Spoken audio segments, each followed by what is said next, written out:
Today on Straight Talk Africa, peace talks to re-establish normalcy in South Sudan are underway again in the Ethiopian capital, Addis Ababa. What is it that must be done to stop the killings, end the conflict, and restore peace to the world's youngest nation and the region? That's coming up next right here on Straight Talk Africa. Hello, welcome to Straight Talk Africa, live from the Voice of America headquarters here in Washington. I am Shaka Ssali. And hello there to all of our viewers and listeners on the continent and elsewhere. I'm Hayley Adams Fitzpatrick, and I'll be your social media reporter. Today, it's a discussion on how to end the conflict in South Sudan and restore peace and stability in the world's youngest nation and the region. Has weighed in on our topic through Facebook comments, emails and Twitter. We'll reveal some of those comments just ahead here on Straight Talk Africa. The South Sudan peace talks in Ethiopia were extended 48 hours, but the parties attending the forum admit that progress is seeking a new path towards peace has been slow. My colleague Paul Cisco has more. So far, South Sudan's warring partners have failed to sign a new peace deal, despite 5 days of intensive negotiations in the Ethiopian capital, Addis Ababa. Church leaders taking part in the talks have urged the parties to compromise, cooperate, and work with IGAD, the regional East African group, for the sake of millions of suffering South Sudanese. Ismail Weiss is IGAD's special envoy to South Sudan. South Sudanese stakeholders asked to be alone and continue the consultations among themselves. And so far as I can see, it's going very well. And it will be very beautiful and recommendable. And this will make the people of South Sudan very happy and very proud if the South Sudanese, without any interventions from outside, could come to a solution and lead their country into peace and stability. At one point, I thought at the end of last year we were moving in the right direction. Today, after seeing what I've seen here, houses burned, children shot, the discussion of more conflict and more war, cattle raiding, it's pretty disappointing. I know this is only one place, but all across South Sudan there's conflicts like this happening, if not one place, in another. Women activists at the talks are calling for 35% participation in all upcoming processes. It is a time for them to decide for our country, to decide for the peace. This is what the South Sudan people need. IGAD has drafted a bridging proposal with a president and 3 vice presidents, including First Vice President Riek Machar, leading a transitional government. Despite several failed agreements and ceasefires, fighting and civil war has been almost continuous since 2013, 2 years after South Sudan's independence from Sudan, brokered in part and supported by Western powers. Almost 2.5 million people, mostly women and children, have been forced to seek refuge in Kenya, Uganda, Sudan, Ethiopia, the DRC, and the Central African Republic, neighboring states. Millions more have been uprooted internally, and tens of thousands of people have been killed. Paul Cisco, VOA News, Washington. Thanks, Paul, for that interesting report. Joining us here in the studio are 2 distinguished guests. Brian Adeba, Deputy Director of Policy in NAF Project, and Ambassador Gordon Bwai, Chargé d'Affaires, Embassy of the Republic of South Sudan to the United States. Gentlemen, I have to say that I'm profoundly honored and exceedingly humbled to have the opportunity to host you once again on Straight Talk Africa. Thank you. Thank you very much, Shaka Ssali. You're most welcome. Last but not least is Dr. Isaac K. Gang, SPLM-IO representative to the United States, who joins us live via Skype from Dallas, Texas. Thank you very much for joining us, Dr. Gang, for the first time on Straight Talk Africa. Well, thank you, Sally, and I apologize. I wasn't able to be in the studio, because of the short time turnaround. I couldn't make it, but I will do my best to be there next time. I appreciate it on the show. You're most welcome, and of course, The alternative doesn't look bad at all because you look terrific. Thank you. You're most welcome. Later in the program, we'll give our audience a chance to call in with your question or comment. The number to call is 202-619-3111, and the US country code is 1. Let me come to you immediately. The beautiful thing about this program today, frankly, is that we're talking about South Sudan, and we have 3 gentlemen here from South Sudan. Any particular reason why you cannot end the killings, you cannot end the conflict, really, and enjoy your independence?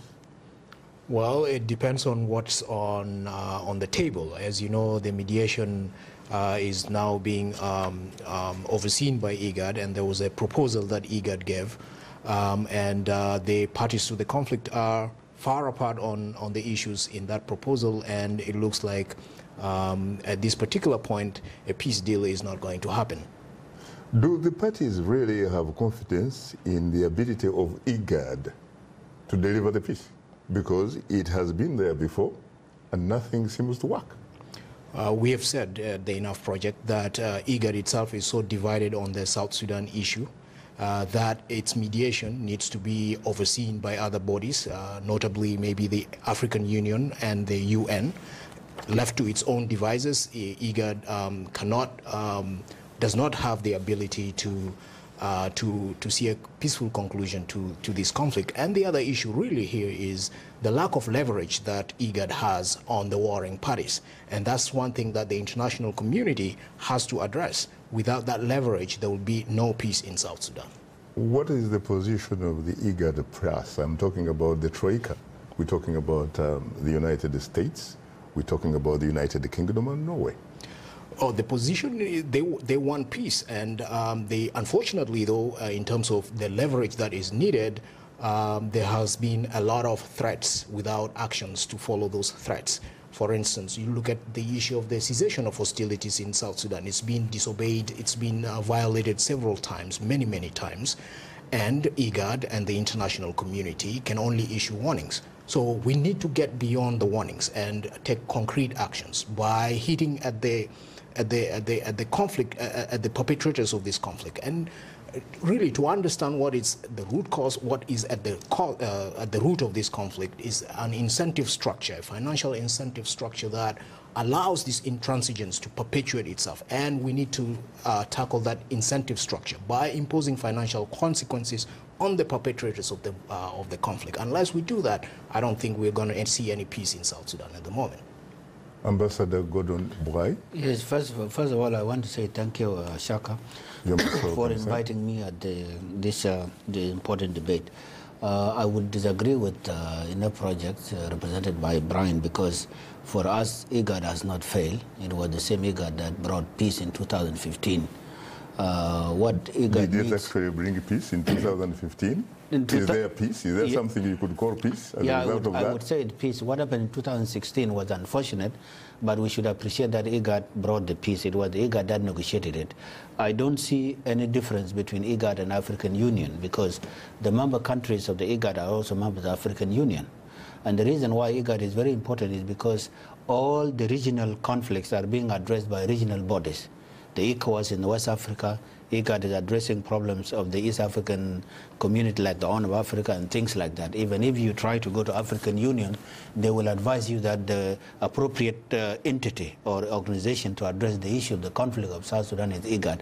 For us as a government, IGAD has not failed, but IGAD has to be given a time, because there is the problem now with the views between Enough Project and the position of the African is that those of, especially in the Western world, they don't have patience. Like what African problems, they need time. We need trust building between the parties. So the most important thing is for IGAD to be given time. But if IGAD is being pressured by some powers that we need a peace next week, peace is not like playing American football. It is a process, it's not an event. It is a process, it is not an event. I'm sure a lot of people will agree with you. But when you talk about being given more time, what about those people who are actually doing the dying? What about those people who are actually becoming internally displaced and therefore refugees in their own country, and those who are running to neighboring countries and actually are doing the suffering. The most important thing, Shaka Ssali, is for us to reach an agreement that will be owned by the people of South Sudan, not an agreement that is imposed by some superpowers. And you have seen that any agreement being imposed from outside cannot last long. What we need, especially I would say there's a positive signs. You know, the cessation of hostilities that was signed yesterday, actually it was mediated by South Sudan religious groups for 3 days without IGAD.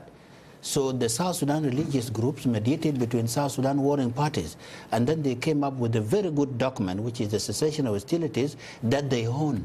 What we are talking now, our position as a government, I believe even the opposition would agree, is that South Sudanese warring parties should be given time to talk among themselves, mediated by religious leaders, so that at least we reach, because we are the one we are suffering, we are the one who are owning the country, not the troika or the outsiders. So we need time for us to be given a chance to talk among ourselves and come up with a document that we will all agree on, like the cessation of hostilities of yesterday was negotiated by all the parties, and it was based on consensus. I just want to jump in about this issue of South Sudanese being given time. As you pointed out, people are dying, and this has been going on. This call for more time has been going on since 2013. For how long will our people get displaced? For how long will more people die? The government's view is that more people should die. At the moment, we have about 4 million people displaced. They want more people displaced. That's this call for time. In terms of agreements being imposed on people, that's a fallacy. Actually, what IGAD does is shuttle diplomacy, talking to all the parties to get their viewpoints. What is presented to them at the table is what they actually said to IGAD, that this is what we want, and then they renege on it. Your point, of course, is well made. Let's go to Dallas. What about you, Dr. Gang?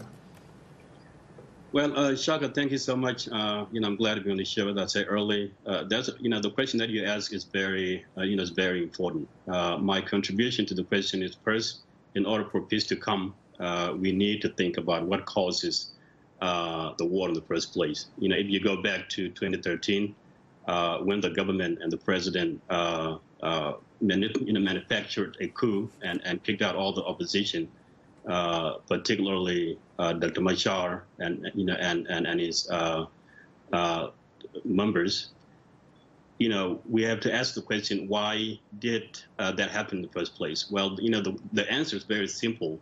We have a government that is entrenched, a government that wants power, to be bestowed upon it indefinitely. And for this reason, any voice that comes in and wants to change the direction of the country is seen as obviously as a threat, something to be disposed, something to be dislodged. And so when you go back to 2013, when the conflict happened, and 2016, when the peace that the IGAD negotiated collapsed, there has to be a way for the people of South Sudan to know, and the viewers, especially from the continent of Africa, to know what are the causes of all these things. Why are all these problems happening? Well, the government made it very clear that it does not want any dissenting voice. And for this reason, if you are to say that we are heading in the wrong direction, you have to be outside the country or risk being assassinated. So for us to have something, to be taken as a serious peace agreement, you need a mediation that is credible. And the SPLM-IO has been the voice in terms of this resuscitation. When we were dislodged in Juba, back in 2016, with Dr. Machar being pursued for 40 days.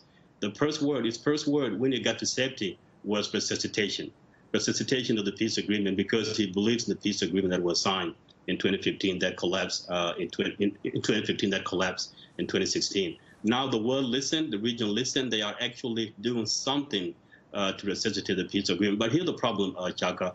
If you want to resuscitate the peace agreement, the SPLM-IO is just one part of the equation. If we call for the peace to be brought in, we need a reciprocating partner. We do not have a reciprocating partner on the other end of the table. What we have instead is a manipulating partner that wants to have peace its own way. And for this reason, we need a credible mediation. It just so happens a lot of people were asking whether IGAD can bring peace to the country because of the credibility issue. If you are deemed incredible, there's two ways to shut people up. One, you need to prove yourself that you are credible. Number two, you need to give the chance to someone else who can do the job well. Right now, from what we see yesterday, IGAD has not managed to prove people wrong that it is credible, because what it proposed as a compromise agreement is almost verbatim. And, Shaka, when I say almost verbatim, I mean almost verbatim with the position of the government in Juba. So if you want peace in the country, you cannot copy the position of one side of the conflict and present it as a compromise agreement. This is the problem. What is the specific reason as to why, for example, the SPLM-IO seems not to have confidence in the ability of IGAD to deliver a peace that all parties could live with? Well, if you go back to 2014, a few members of the IGAD countries were actually part of the war. So we say if you are a warring party, it is very, very unlikely that you can be partial. So if you look at what's happening, there's at least two that have been very hostile towards the SPLM-IO. If you go to Kenya, we have at least 3 or 4 officials that have been forcefully abducted in the Kenyan capital and transported in a broad daylight to Juba. Where on earth can you have refugees that are staying in your country being given to someone who wants to arm them? So this is the problem. We say if we are going to have a credible mediation, we need to make sure that people are neutral. And in the IGAD countries, people are not neutral. So how can we have confidence? When I talk to people in Washington, D.C. about the concern that we have about the IGAD mediation, they say, give them a chance. So we went there reluctantly, trying to give them a chance to see if they can prove themselves. And what we have seen basically is actually worse than what we anticipated. We have a situation where in the text of what they call a power sharing proposal, the government that abrogated single-handedly the peace agreement has been rewarded handsomely. So the message there is very clear. If you want to be taken care of, if you want to be taken seriously, first you need to be belligerent. Second, you need to be intransigent. And third, you need to show bad behaviors. So because the government show all those three, guess what? Even their power sharing ratio increases. So it moves from 53 now to 55. The SPLM-IO that has been seen as the victim of the conflict has been punished for good behaviors. It has been punished for compliance. So what can we do if we have a situation where good behaviors are being punished and bad behavior being rewarded? We cannot move forward. Isaac, you mentioned that there are countries among IGAD who you don't really believe that are neutral or that they play a neutral role, and you only mentioned Kenya, but the last time I checked, we're talking about 8 countries which form up IGAD, correct? That's correct. I mean, Kenya is just one of them. You can say Uganda. Uganda is actually a warring party. In 2014, the army from Uganda fought side by side with that of the regime in Juba. So we are having people on the table that are both a defendant and also a judge. How can you expect a fair outcome from a situation like that? But how come Uganda is being lauded, for example, for playing a very, very positive role in terms of providing sanctuary to your people who are running away to Uganda? Well, this is what we say. That's why we sent a delegation to Uganda to meet the president, because we say we are friendly people. Do not take a side of a government that may not be there tomorrow. Just protect the people. Help us bring peace to our country, because this government trusts Uganda. If it gets serious on the president of this regime in Juba, I can guarantee you, Shaka, there will be peace in the country tomorrow. But we feel that Uganda is very reluctant to tell the truth about what's happening. We have a government that is displacing its own people. We have a government that is killing its own people. We have a government that is depopulating the areas where the citizens are living. And then you have a country in Uganda that doesn't say anything about it. How can you have a neighbor that is in turmoil and you receive the refugees, basically making a very difficult situation even worse, and not do something to make sure that you bring peace to the country? All of the initiatives that we've seen, from Uganda seem to be a way of strengthening the status quo. So if we look at what's happening, we do not need to strengthen the status quo. We need to change completely the status quo so the people of South Sudan can have a chance to, to chart a new direction. Right now, Shaka is very unlikely because, of the role of these countries, that are not playing a positive role. What about the roles played by Ethiopia and Sudan? Well, these two countries try to be neutral, and I know it's tough. It's tough to be neutral. Ethiopian must be commended for for not only hosting the mediation but also hosting our refugees. If you look at the population in Uganda, which is extremely large, probably one of the largest in the world, as has been reported by the UN, there's also another large population in Ethiopia, and this in addition to a large population that is living right in Juba.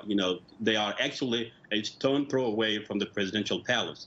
So you have people all over the place that are being hosted by this country. The same thing with Sudan. They are hosting our people. So Sudan and Ethiopia are trying to play a positive role, but they need to go further. Just like I say to the U.S. government, in order for us to solve the problem, we have to do what the Trump administration has done. I never imagined anybody solving a problem if you do not identify the problem.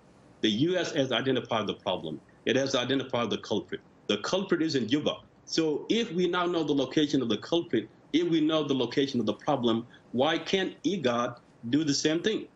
The U.S. specifically say that this president and this government is unfit to bring peace to the country. And for this reason, once we make that statement, the question becomes, what is next? I even played around the idea of doing, sponsoring a legislation in the Congress, something like what we did in 2002 with Sudan Peace Act. Because once you know there's a problem, that has to be the next step, and the next step is for the U.S. government and the Troika countries and the world alike to take the next step so that we can fix the problem. What about you, Ambassador Gordon Boy? How do you react to that?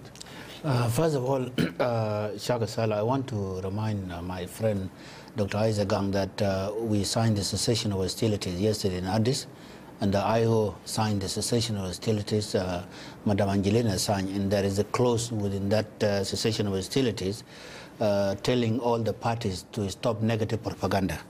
Because if you look at the things he's saying, you would see that he's accusing the government. This is not helping the spirit of peace, because we are still in talking now. We have not, the peace has not collapsed.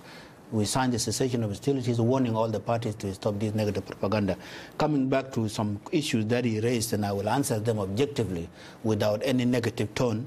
First of all, if the IO does not believe in IGAD, because now they're saying that Uganda at some point intervened in the south, what about Sudan? Sudan up to now is arming the SPLM, SPLA, IO of Riek Machar. So basically, you feel that... I'm trying to say, yeah, if countries, member countries of IGAD, are not, IGAD is not credible because there are member countries that are supporting one party against the other. Right. What about Sudan that armed the SPLA-IO? And the chief of staff of the SPLM-IO, General Simon Garuidul, is now in Khartoum.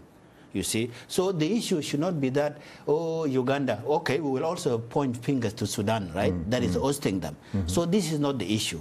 The issue is that IGAD is a regional organization tasked to resolve the problem. It is the same IGAD that solved the problem between us and Sudan in 2005, and I think Brian will agree with me.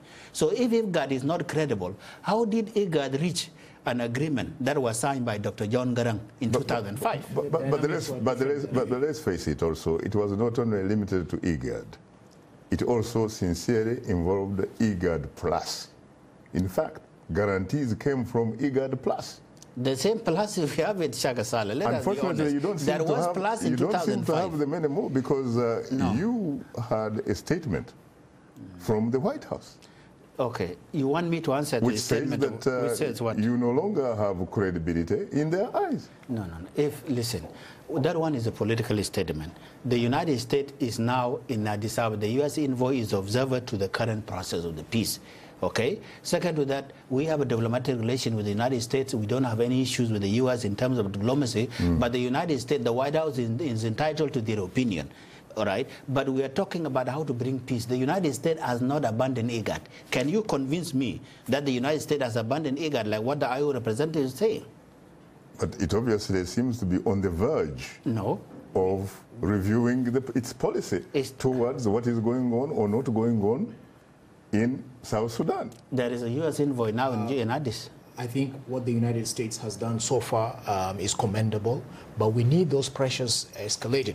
We need the United States to get its partners in the European Union, its allies, to get the African Union on board, to enact financial pressures, sanctions on the system in South Sudan, to get at the incentive structure that perpetuates this conflict. And unless we start to hit these people where it matters most, their pockets, I don't think they will change their stance for peace. But what is the pockets, Salah? The problem with the Enough Project, and I believe the Enough Project should be part of the peace process so that they sign a cessation of hostilities with the government and the rest of the groups. Because the Enough Project is also a problem to the peace in South Sudan. They are in offensive. John Pendergast and his colleagues are in offensive in the U.S., while we are having peace talks with the IO in Addis, and they are not party to the peace. So I'm encouraging the U.S. government to bring John Pendergast in the project because they are a warring party, to my understanding. When you talk about John Pendergast, let's face it, the last time when you needed him,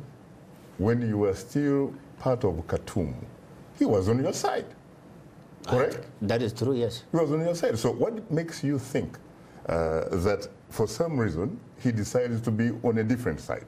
Surely there must be something.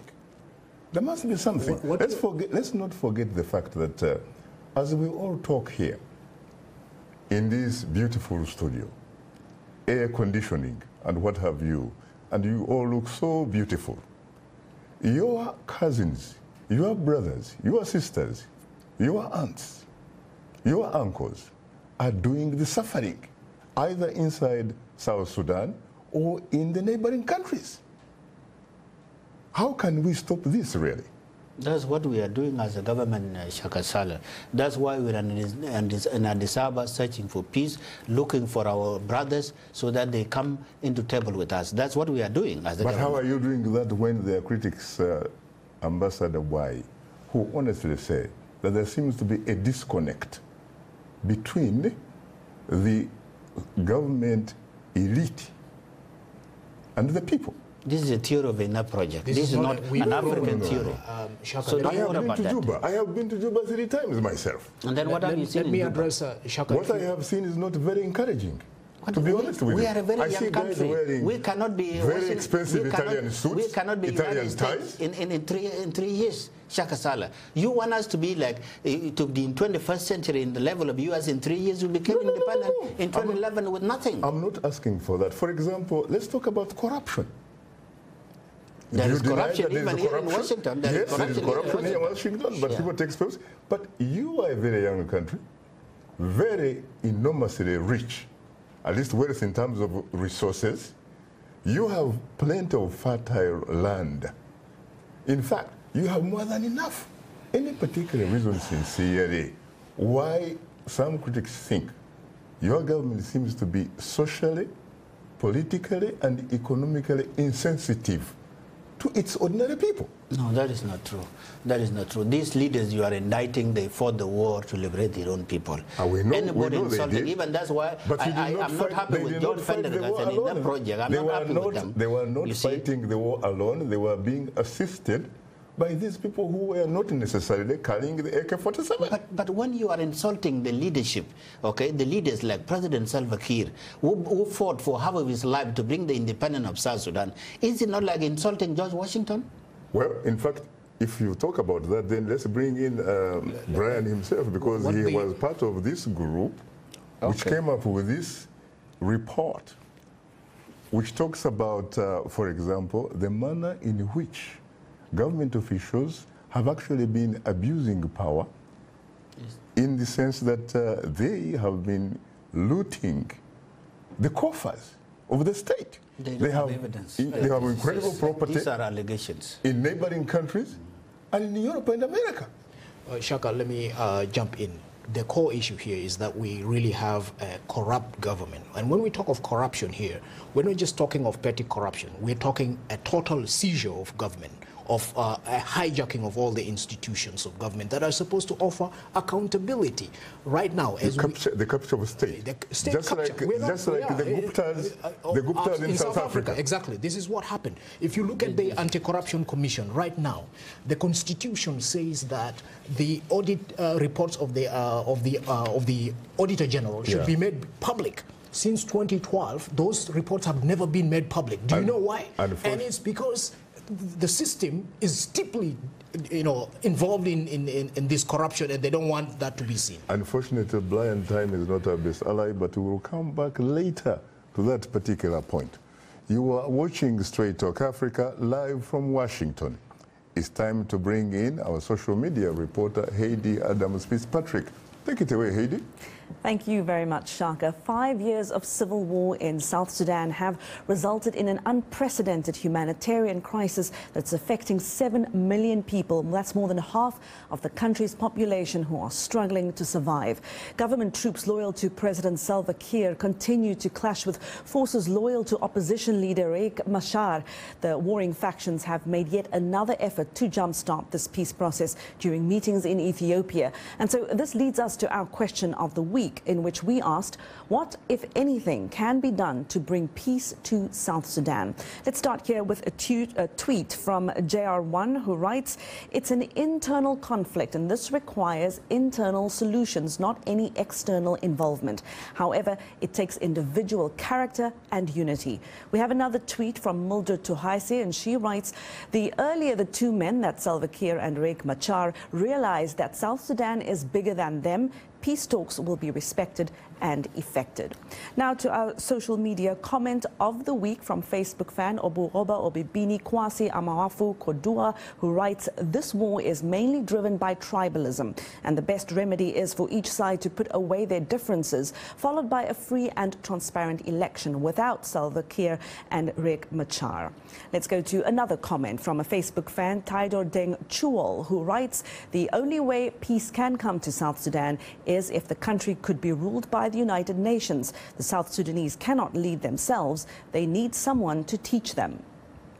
And our last Facebook comment comes from Kinaharu Haruna, who writes, why can't these two old, mature men place their country above themselves? Can't they see the suffering of their people are going through due to their selfish fights? Africa has to learn to put its people first above personal interests.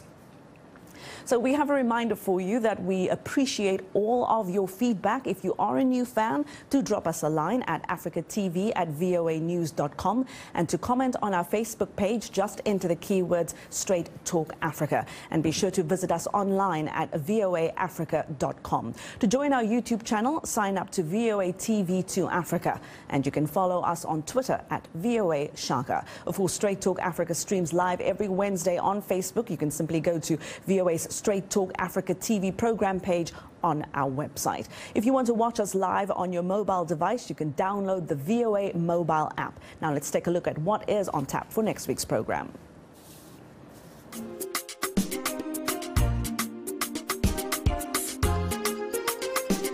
On the next Straight Talk Africa, new U.S. Secretary of State Mike Pompeo calls Ethiopian Prime Minister Abiy Ahmed to congratulate him on his new position and offer America's support for the Ethiopian people and the government as the East African nation continues its efforts to strengthen democratic reforms and promote the unity of the nation. Moving forward in Ethiopia on the next Straight Talk Africa. So that is all for today's social media segment. Shaka, you and your guests have a lot of comments to discuss, so I'm going to hand it back to you. Indeed, thanks you very much, Heidi. And of course, our topic for today is a discussion on how to end the conflict in South Sudan and restore peace and stability in the world's youngest nation and the region. And our distinguished guests are Brian Adeba, Deputy Director, Enough Project, Ambassador Gordon Mbwai, the Charge d'Affaires Embassy of the Republic of South Sudan to the United States, and Dr. Isaac K. Gang, SPLM-IO representative to the United States, who joins us via Skype from Dallas, Texas. Well, Gentlemen, once again, I have to say that I'm profoundly honored and exceedingly humbled to have the opportunity to host the three of you on Straight Talk Africa. Well, you're most welcome. I'm sorry that I had to cut you off, sure. Brian, because there is no democracy in Studio 47 when a producer says, you have to go for a break, you have to go. Absolutely. So I hope that you'll find some space in your beautiful South Sudanese heart to forgive me for that. Absolutely. Could you pick up from where you left, please? Absolutely. The capture of the state. Yes, this is who has captured the state. Well, we have the high-level government officials, all of them, most of them, involved in deep corruption in South Sudan. So, would you be in a position, for example, to name names? Well, we've named them in our reports. We've named the former Chief of General Staff of the Army, Paul Malone. We've named the in-laws of the president. We've named several high-ranking army officers. Why do you keep going around? What about? It seems to me that you have also named the president. We've mapped out a lot of information about the president. We've revealed that. We've revealed businesses owned by his family members, including his son-in-law. It's all there on our website in this report. So what we're really talking about is prolific corruption. We're talking about a debilitating... You're talking about malignant type of corruption here, not benign. Corruption is actually not something that is...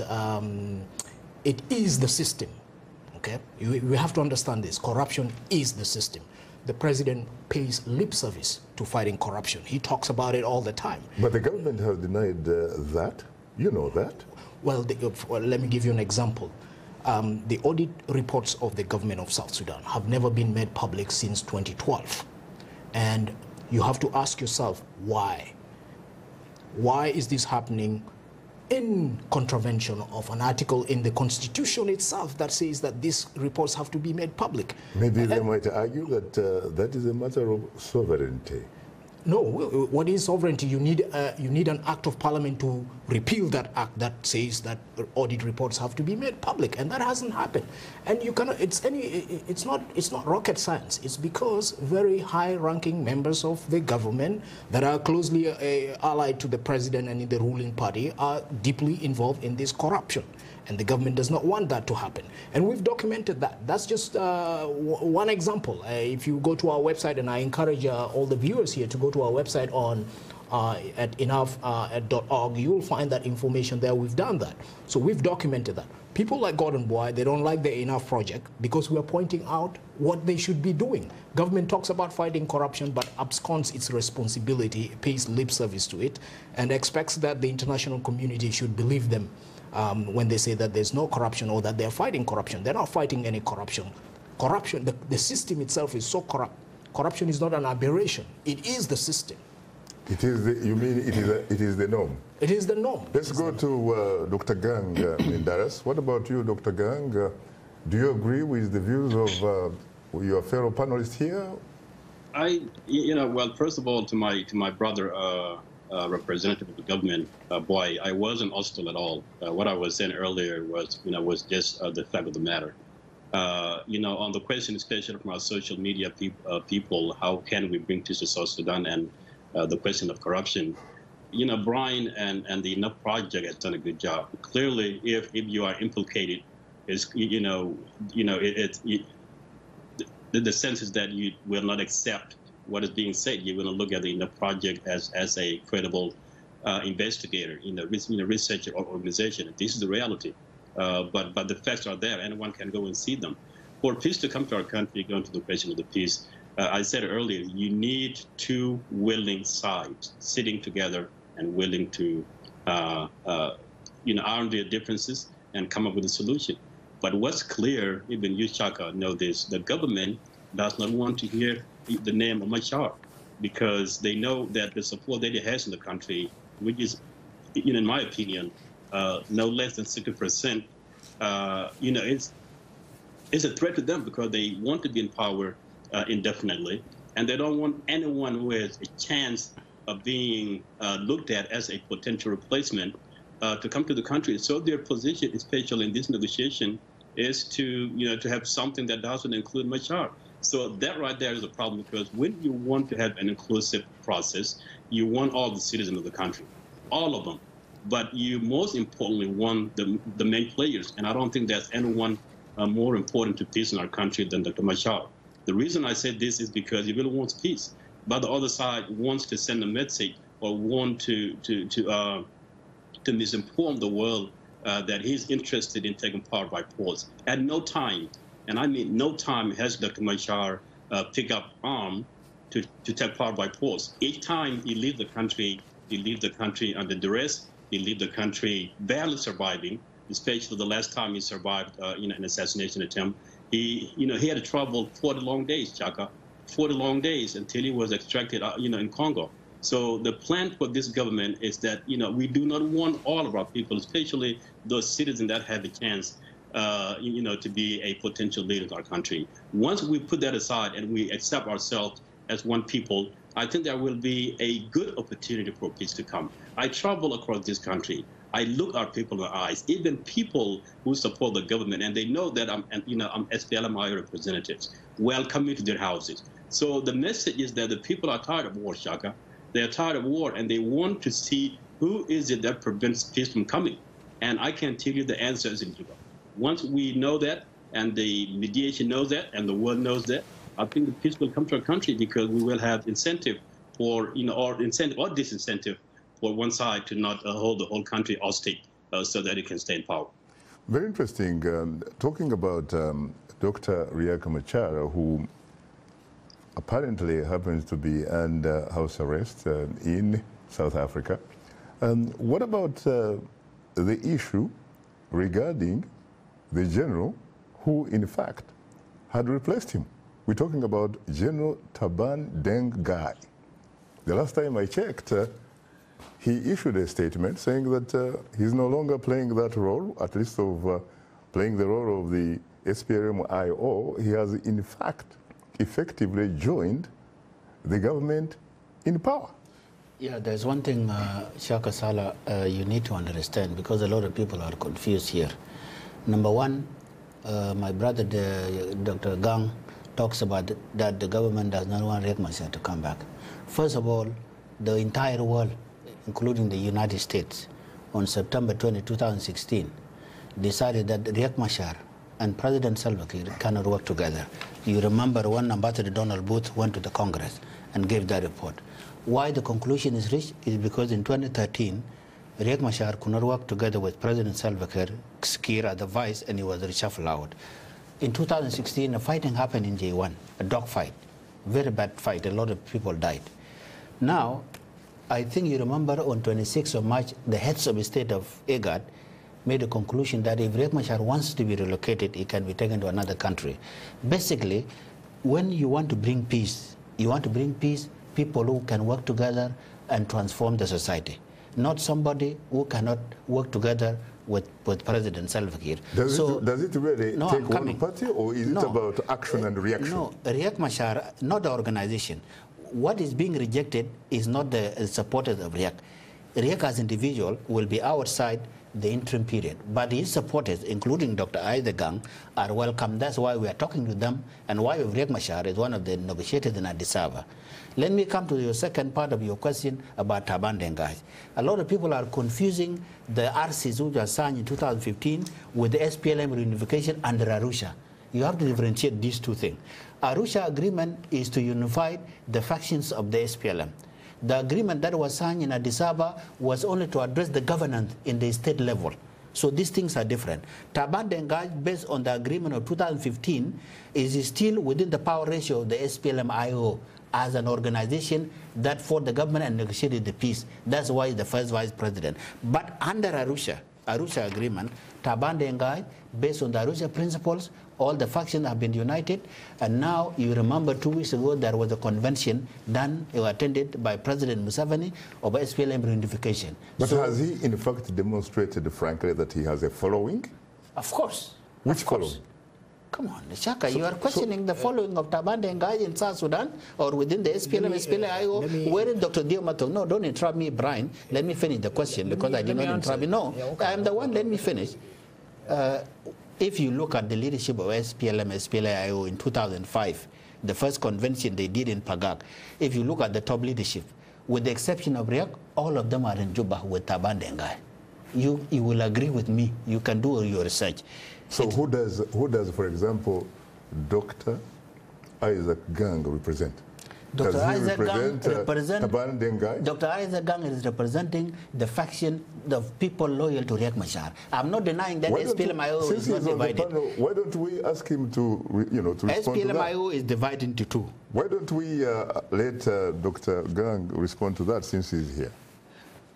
Well, thank you, Shaka. I'm reluctant to mention the name of that gentleman, but since his name is brought up, I think you said it all. The guy has no body. And it's unfortunate the people of South Sudan are presented, with such an individual, because as of now, if you ask any person and every citizen of our country, they look at this gentleman as the spoiler. The reason why peace collapsed in 2016 is because of him, because he saw opportunity. He plotted with the president, and then they both abrogated the peace agreement. The only people that he has are his family and a couple of leaders that are in Juba, that wants job. Right now in our country, there's the problem, Chaka. If you want job, there's one way to get it. You don't, the only one qualification that you need to get job in Juba is an ability to insult and demonize Riek Machar. If you can do that, you will come to the airport, you will get a big reception, you will be received by a big delegation, you will be paraded on the national TV, and you will be put in the hotel. So if this is the problem, because they don't see what is happening as a conflict that needs to be resolved. They think they will be able to bribe or coerce people that are against the government, using trickery and material things. But the problem is that this will not solve the problem. What we need is a solution that will bring peace to our country, not to manipulate people into joining you so you can discredit the other person. Taban Dengai has no following. And as you said, he already joined the government, and the case is closed. There's no other SPLA-IO other than the one led by Dr. Machar. If Taban Dengai did have the following, probably there wouldn't in fact be any more war. Let's go to the telephone caller, and he is from Nigeria. Good evening, Okolo. Hello? Mr. Shaka, my own is just a question. You sound like Patrick. Patrick, how are you? Yes. My question to our guest, sir. Why is it that in Africa today, when Mr. A contests any election and the election did not favor him, he will end up to form a militia gang to topple the opponent? Is it because of money or power? Very interesting. Thank you very much. Thank you very much for the question. Let's come to you, Brian. You could respond to that and also combine it with what you wanted to say or add in as far as the status of Taban Dengai is concerned. Let me answer the listener's question first. Why do we form a why do those who have been locked out of the power structure form a militia to contest the system? I think it manifests a huge a lack of trust in the institutions of the government to actually arbitrate on conflicts. And South Sudan is, of course, a typical case. We would not have had this war if the institutions of the SPLM, the ruling party, were strong enough to actually mitigate the conflicts between the various factions of the SPLM. Coming to the status of Taban Dengai, when they met at the Crown Hotel, he formed his faction of the SPLM-IO. So the Crown Hotel faction of the SPLM-IO is now part of the government. And that speaks volumes about Taban and the constituency that he claims to have. In fact, Taban doesn't seem to have any constituency. When Riek Machar was forced out of this, was forced into exile in South Africa, the war increased in intensity. It spread to other regions that were hitherto peaceful. That shows but Juba kept insisting that the fact that Taban Dengai came on board with his colleagues, people like Ezekiel Gatkuath, the Minister of Petroleum and what have you, that that helped to restore, in their words, not mine, peace and stability. That's a big lie. In fact, following Dr. Riek Machar's departure from Juba, the conflict intensified. We, like the Equatorians, for instance, the 3 states in Equatoria that were previously peaceful, the conflict spread there. The conflict spread to... We have incontrovertible evidence because you can see how many people have been running away to neighboring countries. Absolutely. So the Crown Hotel faction of Taban Deng doesn't have any support. It's part and parcel of the government. It's done as far as any observer of South Sudan is concerned. It's really done. But it speaks to an issue that we really need to understand. The government is fond of short-term peace pacts, elite pacts between leaders. It's all about a divvying up of positions, and they think that's the solution to the problem. Positions? The structure, yeah, positions. Do they get paid? Oh, well, apparently. So he got, the Crown Hotel faction got the position of first vice president, and I presume there's money there or whatever. But the truth of the matter is that if we go for these elite pacts between individuals and fail to address the structural problems at the root of this conflict, we will have this conflict continuing. Okay. Interesting. Let me ask you this question, Ambassador Gordon Boy. There are some people who ask me to ask you this question. What is the financial status of your embassy? Well, before I answer this one, let me answer our brother in Nigeria who called from Nigeria. Can you combine both? I will combine both of them. Patrick is right. You see, the reason is very simple, and I believe even Brian will not deny the facts. When Riek Machar was the vice president of President Salva Kiir for 8 years, he didn't even have any problem. When he was reshuffled out in July 2013, this is where he began to say that there is something wrong in the government, including those of FDs, those of Pagana Mum, when they were in the government, and I believe Brian would not object to that. It actually started earlier than that. Yeah, they started challenging before they were reshuffled out of the government. But you haven't talked about how they ended up being sacked. Well, that one how did they end up being sacked? No, that one is I'm coming, but I'm answering. The point you raised is very critical. Talk about Mr. the Patrick. Polito Bureau. The Polito Bureau. The political bureau is the SPLM. I'm talking about the government, because the government in Africa is the one that is assumed to be the employer, with the one to be milked, right? Now, when these people were milking the cow that is talking about, Riek Machar, vice president, he was the share of every cluster, everything. If there's a corruption in South Sudan, Riek Machar would be part of it, and I think he will not deny. All these people, FDs, those of Pagana Mum, they didn't have any problem. But when the President Salva Kiir shuffled them out, and then they said that, oh, something is wrong with Salva Kiir, we have to get rid of him. It comes to what he said, because don't forget that Riek Machar staged a coup against Dr. John Garang in 1991. He had a history of violence. Don't forget that. Let's go with the facts. Can you say the same thing about Rebecca Garang? Rebecca Garang, mother of the nation of South Sudan? Rebecca Garang is somebody who is jealous because Salva Kiir reshuffled her out of the government in 2007. That is her problem with Salva Kiir. Yes, that is the problem. Let me correct Don't that. interrupt me. No, Brian is interrupting me. Brian interrupting me. Yeah. Now, Mr. Patrick is right in a sense that when you are in the government, everything is okay.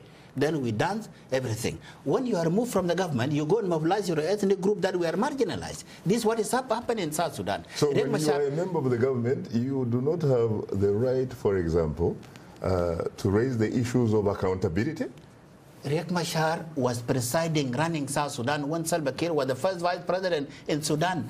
Riek Machar was the one actually running the South, and he did not question that. But when he was removed from his position, he said that something wrong in South Sudan. So this is connected with positions. Actually, so the whole rebellion of Riek Machar started the war because he was removed from the government. So what about that? Basically, what he's saying, frankly, is that people in your country, and probably across most of Africa, are patriotic to their stomachs. The stomachs of their families and friends, not society. I don't deny that. I don't deny that. But in the case of South Sudan, that's a very simplistic assessment. First of all, let me just give you the background. prior to the dismissal in July 2013 of Riek Machar and the other cabinet colleagues, they had started a process. This is after the SPLM conducted a nationwide assessment of how it is ruling the country. Was it the Politburo? The Politburo yeah. Got the results, and the results were not nice. They were saying, look, we messed up. And they now decided to call the president to call for a meeting of the Politburo so that they look into a lot of other things. There was the leadership issue that was coming up.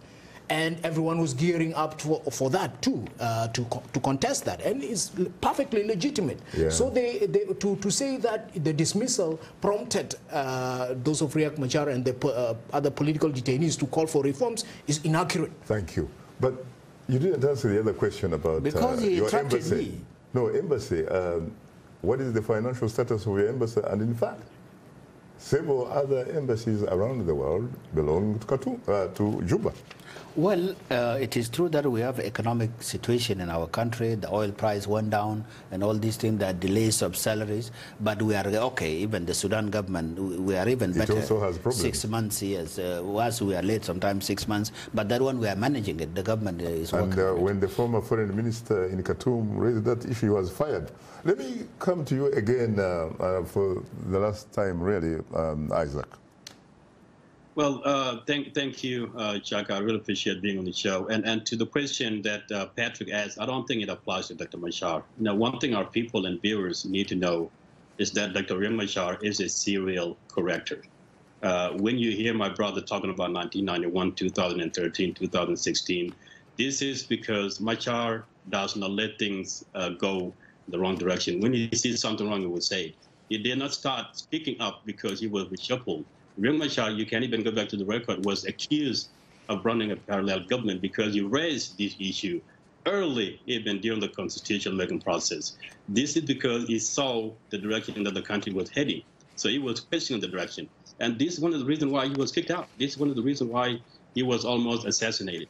So for this, we need to get the record straight so our people can differentiate between misinformation and what is facts. Machar is not about power. Machar is not about violence. He has not started a war in 2016. He has not started a war in 2013. Each time he barely escaped assassination and barely survived. So what I want our people to know, and especially my brother Gordon Boy, is that we need peace for our people. Whether you are in power today or tomorrow, the bottom line is that our people need peace. I look into their eyes, I talk to them, they want peace now. Manipulation, tricks, all of these, political gimmicks will not bring us peace. Once we sit down and say the problem is in Juba, the problem is that the government in South Sudan does not want peace to come to the country. So long as it involves Machar, we will not get anywhere. So I think this is an important point to make, Shaka. Sorry. Let me ask you the last question before we go. Okay. You heard, of course, the ambassador talking about how the international community has this perception about Machar, Dr. Riek Machar, being the bad guy. Why? This is misinformation, because if you look, this is like, when you was kicked out of Juba, it's kind of like you being... You have 20 seconds. Yes. So he's not. They cannot point you to a single instance that shows that. And this is why we need to get our story straight. Machar is not a problem. If you look at his absence, problem exacerbated. So if he's the problem, why don't we have solution in South Sudan after his absence? Well, on that note, our distinguished guests are Brian Adeba, Ambassador Gordon Boy, and Dr. Isaac K. Gang. Thanks to our field stations, along with our viewers and listeners. For many of our Voice of America radio affiliates, Learning English is coming up next. And tomorrow morning is Daybreak Africa with James Bate. On behalf of the Voice of America, thanks for tuning in to Straight Talk Africa. In the meantime, get better, not bitter, South Sudan. And please remember to keep the African hopes alive.